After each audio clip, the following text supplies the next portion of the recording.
చూడండి, దేవుడు ఈ లోకములో ధనము, జ్ఞానము, కావలసినటువంటి ఆరోగ్యము, ఇంకా ఈ లోకములో దేవుడు ఎన్నో ఏర్పాటు చేస్తాడు. ఇవన్నీ కూడా నీకు ఇవ్వగలడు. అయితే ఈ జ్ఞానము, ఈ సంపద ఎంతవరకు మనలను దేవునితో నడిచేటట్టుగా చేస్తాయి? ఎంతవరకు? మనము ఈ లోకంలో బ్రతికినంత కాలము ఈ ధనము లేదా బలగము, జ్ఞానము మనల్ని కాపాడుతాయా?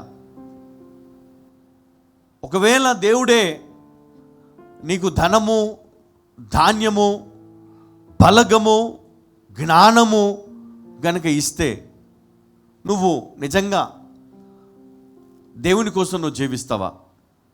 చాలామందిని అడిగినప్పుడు మరి వారి దగ్గర నుంచి వచ్చే సమాధానం ఏంటంటే, దేవుడు నాకు ధనం ఇస్తే, దేవుడు నాకు ధనం ఇస్తే, గొప్ప సంపదిస్తే ఇంకా జీవితాంతం కదా 24 hours 24/7 అంటారు కదా, నేనేం చేస్తానో దేవుని ఆరాధిస్తూనే ఉంటాను, దేవుని స్తుతిస్తూనే ఉంటాను, దేవుని గణపరుస్తూనే ఉంటాను, దేవుని సేవ చేస్తూనే ఉంటాను. దేవుడు నన్ను బ్లెస్ చేస్తే చాలు, నేను నీ కొరకు నేను బ్రతుకుతా. నిజంగా ఎంత గొప్ప ధన్యత కదండి. నీ సేవ చేయాలంటే నాకు ఏం కావాలి? డబ్బు కావాలి. ప్రభా నీకు ఇవ్వాలంటే ఏం కావాలి? నాకు డబ్బు కావాలి. ముందు నాకు డబ్బులు ఇవ్వు, ముందు నన్ను బ్లెస్ చేయి, ముందు నన్ను ఆశీర్వదించు, ముందు నన్ను హెచ్చించు. గొప్పగా, చాలా గొప్పగా. చాలా జాగ్రత్తగా వినండి. ఈరోజు పరిశుద్ధ గ్రంథంలో ఒక వ్యక్తిని ఈరోజు మరి జ్ఞాపకం చేసుకుందాం. ఈ వ్యక్తి చాలాసార్లు మనం జ్ఞాపకం చేసుకుంటాం. ఎవరో కాదు, సొలొమోన్. 2వ దినవృత్తాంతములు 1వ అధ్యాయం. దయచేసి అందరూ చెప్పండి, ఈరోజు నాకు జ్ఞానము కావాలి. ఏం కావాలి చెప్పండి? జ్ఞానము అనండి గట్టిగా. చదువుకుందాం మొదటి నుంచి. దావీదు కుమారుడైన సొలొమోను తన రాజ్యమందు స్థిరపరచబడగా అతని దేవుడైన యెహోవా అతనితో కూడా ఉండి. చూడండి, ఇక్కడ సొలొమోను అంటే సమాధానకర్త. సొలొమోను మాటకు మరి పేరుకు అర్థము సమాధానకర్త. యెహోవా ఇక్కడ ఆయన పేరుకు అర్థము నేను ఉన్నవాడను, శాశ్వతుడైన దేవుడు. అంటే ఆయన నిత్యము ఉన్నవాడు. మనుషులు లేనప్పుడు, ఈ సృష్టి లేనప్పుడు ఆయన ఉన్నాడు, ఇప్పుడు ఉన్నాడు, ఎప్పుడూ ఉంటాడు ఆయన. ఈయన ఎవరండి? ఈయన సృష్టికర్త అయిన దేవుడు, సృష్టికర్త అయిన దేవుడు. ఈ సొలొమోను ఎవరు? దావీదు కుమారుడు. దావీదు ఎవరు అంటే, దావీదును దేవుడు చాలా హెచ్చించాడా? ఆయనను రాజుగా చేశాడు చిన్న వయసులో. చాలా గొప్ప ధన్యత దేవుడు దావీదుకి ఇచ్చాడు. తర్వాత ఇక్కడ సొలొమోను మనం చూస్తా ఉన్నాం. మొదటి వచనం చదవమ్మా. దావీదు కుమారుడైన సొలొమోను తన రాజ్యమందు స్థిరపరచబడగా అతని దేవుడైన యెహోవా అతనితో కూడా ఉండి అతనిని బహుగనుడైన రాజునిగా చేసెను. ఇది అండర్లైన్ చేసుకోండి. ఎవరు చేశారు? ఆయన తండ్రి దావీదు చేశాడా? ఎవరు చేశారు? యెహోవా తన రాజ్యమందు స్థిరపరచబడగా అతని దేవుడైన యెహోవా అతనితో కూడా ఉండి అతనిని బహుఘనుడైన రాజుగా చేసెను. హల్లెలూయా. చూడండి, ఇక్కడ యెహోవా దేవుడు అతనికి తోడై ఉండి అతనితో, హల్లెలూయా, ఎవరితో ఉన్నాడు? ఎందుకు? దావీదునకు వాగ్దానము చేశాడు కదా.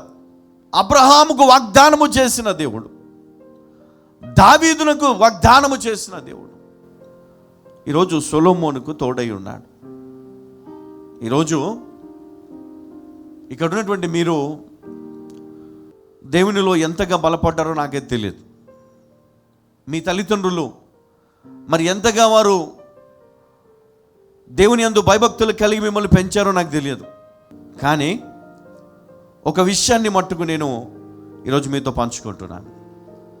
ఏ వ్యక్తి అయితే దేవుని యందు భయభక్తుల్లో పెరుగుతాడో, తన పిల్లలను దేవుని యందు భయభక్తుల్లో పెంచుతాడో, ఆ తండ్రి యొక్క దీవెనల చేత ఈ కుమారుడు అతని సంతతంతా కూడా దీవించబడుతుంది. హల్లెలూయా.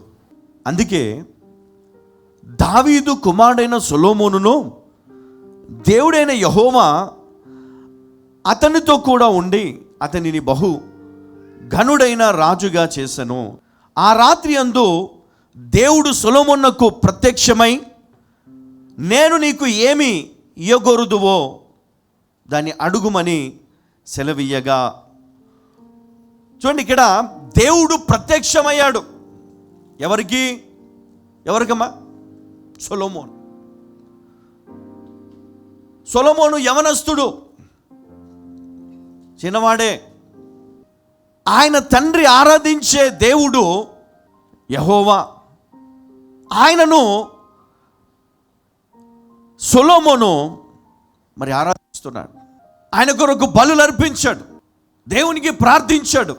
ఇంత గొప్ప భాగ్యాన్ని నాకు ఇచ్చావు, ఇంత గొప్ప ఆశీర్వాదమును నాకు ఇచ్చావు, ఇంత ధన్యత నాకు ఇచ్చినావు ప్రభా తండ్రి అని దేవుని ఘనపరచాడు. ఆ మందసమును వారు మరి దేవుని నిమిత్తము ఏర్పాటు చేసి ఘనపరిచి దేవుణ్ణి మరి ఆ రోజు ఆ రాత్రి దేవుడు అతనికి ప్రత్యక్షమై అతనితో మాట్లాడి అతన్ని అడిగాడు, నీకేం కావాలా, ఏమి ఇవ్వాలి నీకు? నిజంగా దేవుడే నిజంగా మనకు కూడా మరి ప్రత్యక్షమై మనతో మాట్లాడితే ఎంత బాగుంటుంది కదా. నీ విశ్వాసం సరిపోదు, నీ ఆస్తి అంత ఇచ్చినా నీ విశ్వాసం సరిపోదు. ఇవ్వలేవు, నువ్వు ఇస్తావా? ఇస్తారమ్మా ఎవరన్నా? అంటే విశ్వాసము అనేది దేన్నైనా ఇవ్వడానికి కదా. అబ్రహాము తన కుమారుని ఇవ్వడానికి సిద్ధపడ్డాడు, అవునా కదా? అనుకోవచ్చు, పిచ్చా